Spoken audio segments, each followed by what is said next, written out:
जय सिया राम, राधे राधे। कैसे हो आप सब? आई होप आप सब अच्छे होंगे। द्रौपदी को सबसे ज्यादा प्यार था इस पांडव से, कहा अगले जन्म में तुम्हारी पत्नी बनूंगी। द्रौपदी को सबसे ज्यादा प्यार था इस पांडव से, कहा अगले जन्म में मैं तुम्हारी पत्नी बनूंगी। द्रौपदी के स्वयंवर में अर्जुन ने भाग लिया था। अर्जुन स्वयंवर की प्रतियोगिता जीत गए थे, लेकिन द्रुपद की पुत्री द्रौपदी को पांचों पांडवों के साथ विवाह करना पड़ा। द्रौपदी समय समय पर पांचों पतियों के साथ रमन करती थी। द्रौपदी ने एक एक वर्ष के अंतराल में पांचों पांडवों के एक एक वर्ष को पुत्र जन्म दिया। इस तरह द्रौपदी के 5 पुत्र थे, लेकिन अश्वत्थामा ने महाभारत के युद्ध के अंत में द्रौपदी के इन 5 पुत्रों को सोते समय वध कर दिया था। द्रौपदी महाभारत में एक ऐसा चरित्र है जिससे पर जितना लिखा जाए उतना कम है। द्रौपदी से एक बार सत्यभामा ने पूछा था कि बहन, तुम्हारे पति पांडवजन तुम्हें से हमेशा प्रसन्न रहते हैं। मैं देखती हूँ कि वे लोग सदा तुम्हारे वश में रहते हैं, तुमसे संतुष्ट रहते हैं। तुम मुझे भी ऐसी कुछ बातें बताओ कि मेरे श्याम सुंदर भी मेरे वश में रहे। तब द्रौपदी बोली, सत्यभामा, ये तुम मुझसे कैसी दुराचारणी स्त्रियों के बारे में पूछ रही हो? जब पति को यह मालूम हो तो वह अपनी पत्नी के वश में नहीं हो सकता। तब सत्यभामा ने कहा, तो आप बताइए कि आप पांडवों के साथ कैसा आचरण करती है, उचित प्रश्न जानकर। तब द्रौपदी बोली, सास ने मुझे जो धर्म बताए हैं मैं सभी का पालन करती हूँ और सदा धर्म की शरण में रहती हूँ।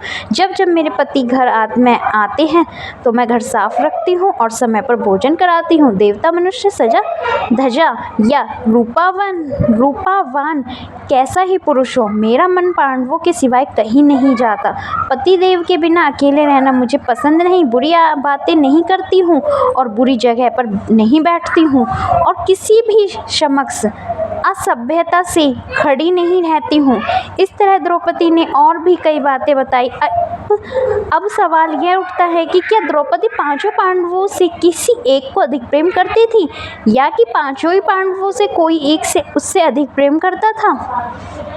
बहुत शोध करने के बाद यह पता निकलकर सामने आती है कि भीम ही एकमात्र ऐसे पांडव थे जो द्रौपदी को अधिक ख्याल रखते थे और उन्होंने द्रौपदी को अंत तक साथ दिया था। पहली घटना, जुए में द्रौपदी को दांव पर लगाने पर सबसे ज्यादा क्रोधित भीम हुए थे और उन्होंने युधिष्ठिर का विरोध भी किया था। बाद में जब द्रौपदी को चीरहरण हो रहा था तब सबसे ज्यादा क्रोध भीम को ही आ रहा था, जबकि युधिष्ठिर सहित अन्य पांडव चुप थे। भीम अपने क्रोध पर काबू नहीं रख पाए और उसी समय उन्होंने प्रतिज्ञा ले ली कि दुशासन की छाती का लहू पीऊंगा और दुर्योधन की जंघा उखाड़ दूंगा। महाभारत के युद्ध में भीम ने अपनी इस प्रतिज्ञा को पूरा भी किया है। दूसरी घटना, राजा विराट के राजमहल के 5 पांडवों भेष बदलकर 1 साल के अज्ञातवास में रह रहे थे। उसी दौरान राजा विराट के साले किचन ने कामंद होकर द्रौपदी को देखा और उसे रातों को अपने कक्ष में अकेले में बुलाया।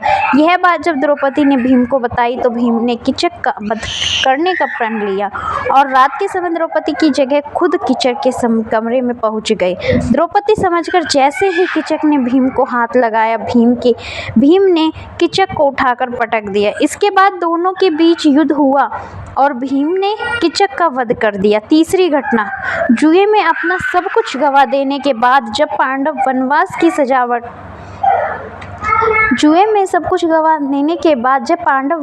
सजा काट रहे थे, तब दुर्योधन के जीजा जयद्रथ की बुरी नजर द्रौपदी पर पड़ी। उसने द्रौपदी के साथ जबरदस्ती की और उसे रथ पर ले जाने का दुस्साहस भी किया, लेकिन ऐन वक्त पर पांडव आ गए और उसे बचा लिया। भीम ने तब जयद्रथ की खूब पिटाई की और द्रौपदी के आदेश पर जयद्रथ के सिर के बाल मुंडकर उसको 5 चोटियां रखने की सजा दी और सभी जनता के सामने उसका घोर अपमान करवाया। चौथी घटना, महाभारत के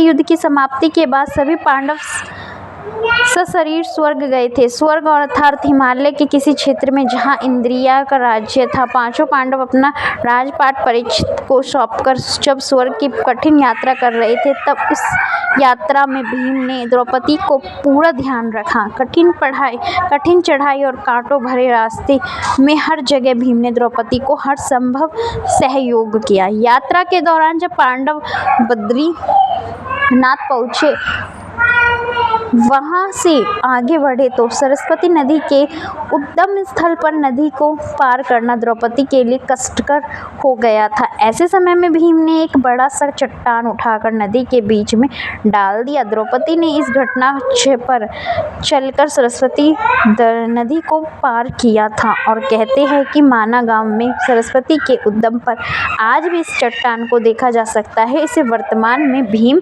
पुल कहा जाता है।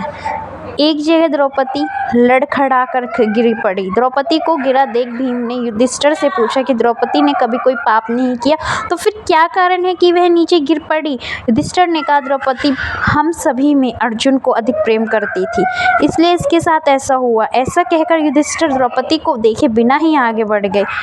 जनश्रुति के अनुसार स्वर्ग यात्रा के दौरान द्रौपदी भीम का सहारा लेकर चलने लगी, लेकिन द्रौपदी भी ज्यादा दूर नहीं चल पाई और वह फिर गिरने लगी। ऐसे समय भीम ने द्रौपदी को संभाला। उस समय द्रौपदी ने कहा, सभी भाइयों में भीम ने ही मुझे सबसे ज़्यादा प्यार किया है और मैं अगले जन्म में फिर से भीम की ही पत्नी बनना चाहूँगी। थोड़ी देर बाद सहदेव भी गिर पड़े। तब भीम ने पूछा, महादेव सहदेव क्यों गिरा। युधिष्ठिर ने कहा, सहदेव किसी को अपने जैसा विद्वान नहीं समझता था, इसी दोष के कारण गिरना पड़ा। कुछ देर बाद नकुल भी गिर पड़े। तब भीम ने पूछने पर युधिष्ठिर ने बताया कि नकुल को अपने रूप पर बहुत अभिमान था, इसलिए आज इसकी यह गति हुई है। थोड़ी देर बाद अर्जुन भी गिर पड़े। युधिष्ठिर ने भीम से कहा, अर्जुन को अपने पराक्रम पर अभिमान था। अर्जुन ने कहा था कि मैं एक ही दिन में शत्रुओं का नाश कर दूंगा, लेकिन ऐसा कर नहीं पाए। अपने अभिमान के कारण ही अर्जुन की आज यह हालत हुई है। ऐसा कहकर युधिष्ठिर आगे बढ़ गए और थोड़ी देर चलने पर भीम भी गिर गए और तब भीम ने गिरते वक्त युधिष्ठिर से इसका कारण पूछा, तो उन्होंने बताया कि तुम ही खाते बहुत थे और अपने बल का झूठा प्रदर्शन करते थे, इसलिए तुम्हें आज भी भूमि पर गिरना पड़ा। यह कहकर युधिष्ठिर आगे चल दिए। युधिष्ठिर कुछ दूर ही चले थे कि उन्हें स्वर्ग ले जाने के लिए स्वयं देवराज इंद्र अपना रथ लेकर आ गए। तब युधिष्ठिर ने इंद्र से कहा, मेरे भाई और द्रौपदी मार्ग में ही गिर पड़े हैं, वे भी हमारे साथ चले, ऐसी व्यवस्था कीजिए। तब इंद्र ने कहा कि वे सभी शरीर त्याग कर पहले ही स्वर्ग पहुंच चुके हैं, लेकिन आप सशरीर स्वर्ग में जाएंगे। इसके बाद इंद्र और युधिष्ठिर रथ में बैठकर स्वर्ग की ओर निकल पड़े। जय सिया राम। वीडियो अच्छी लगी हो तो प्लीज़ चैनल को लाइक एंड सब्सक्राइब करना ना भूलें। Thank you for watching this video.